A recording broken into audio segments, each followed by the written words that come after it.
Good morning and welcome back to my channel. We're out in the garden doing our daily walkthrough to see what needs to be done and what doesn't need to be done. And I'm going to show you what I feel is a problem, which is going to lead to some replanting.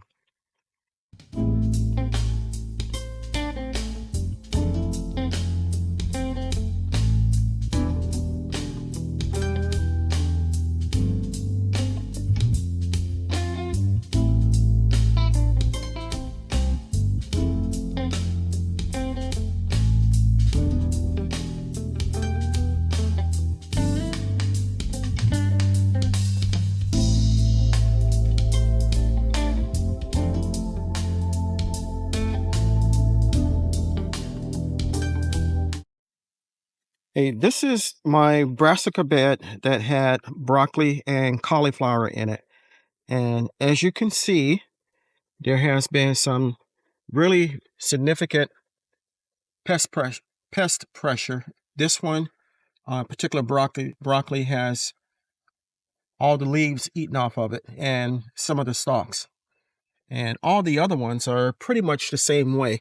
I've sprayed right every day with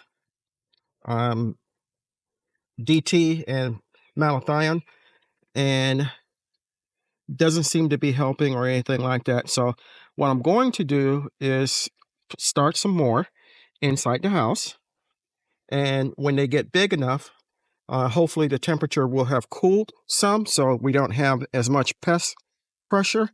And I'm going to put an insect tent over the bed, so that should help as well.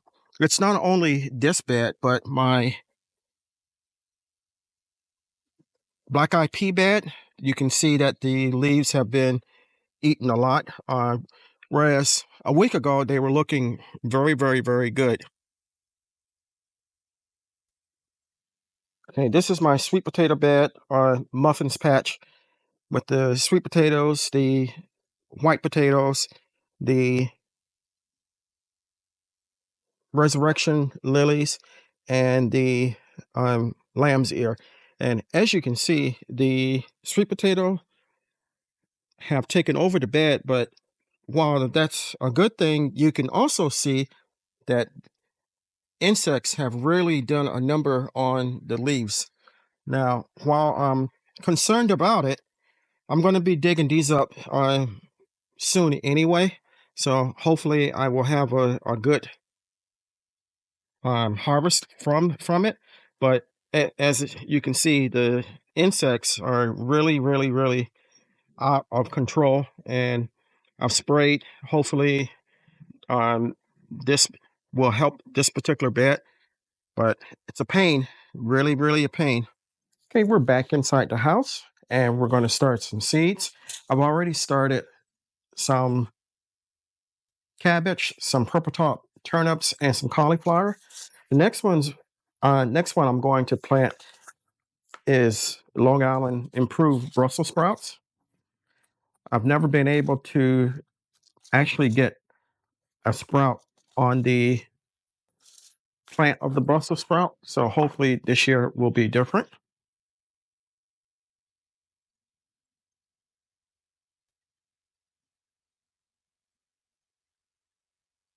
This one is really sealed.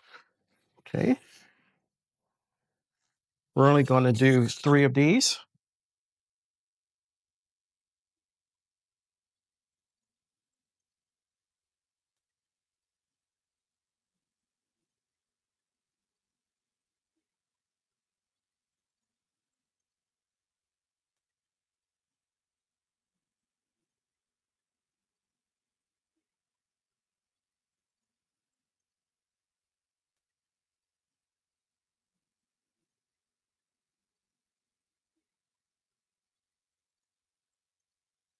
And we're going to cover them up.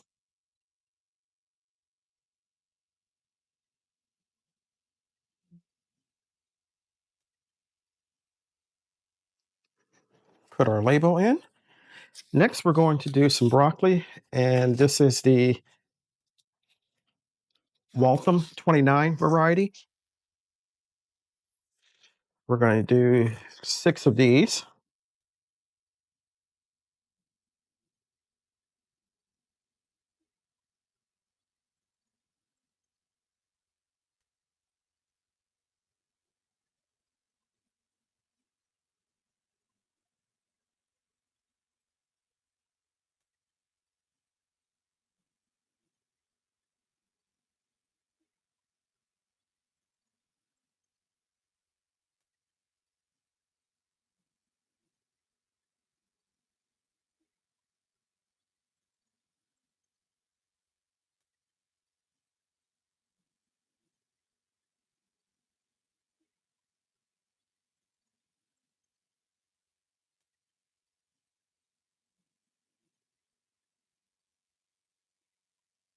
Cover them up.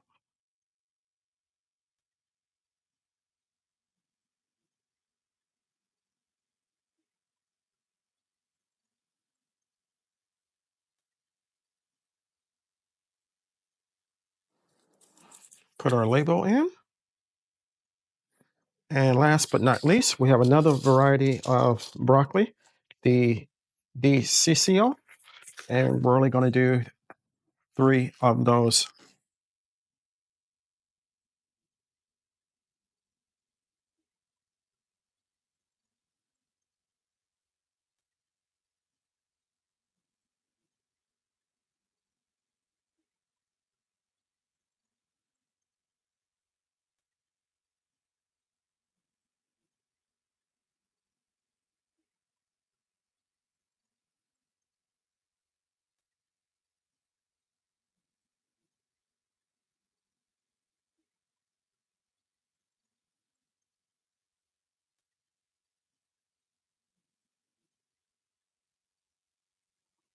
And we're going to put the label in.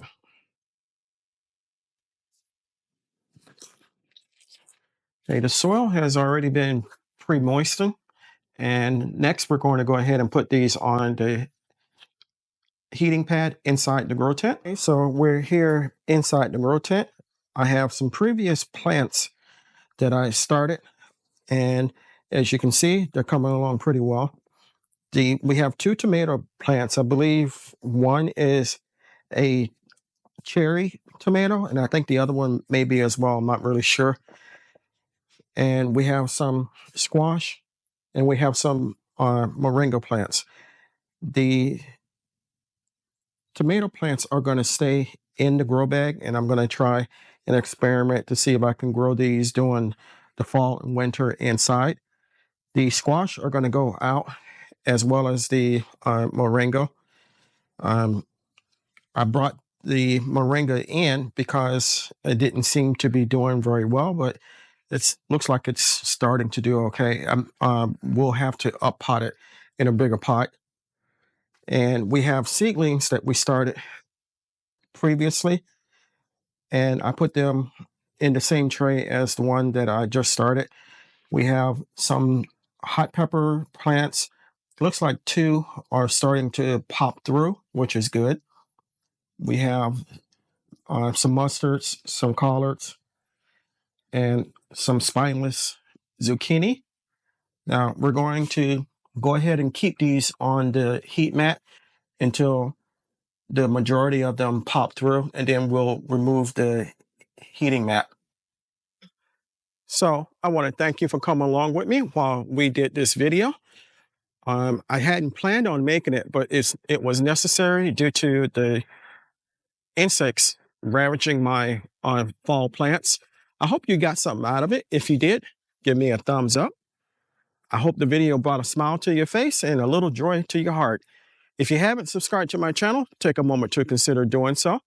I can grow a great amount of vegetables and plants by myself, but I cannot grow the channel without your help. If you do decide to subscribe, don't forget to hit the like button and the notification bell all. And you can share my content with your friends and family. For if you like it, I'm pretty sure they will also. I am trying to reach the 50K milestone, so every little bit helps. Until next time, always remember, even in small spaces such as mine, you can grow a great amount of food for yourself and your family. Stay strong, stay blessed, and grow, grow, grow. Lastly, and most importantly, always give the thanks to God, for without Him, we are nothing. Until next time, take care.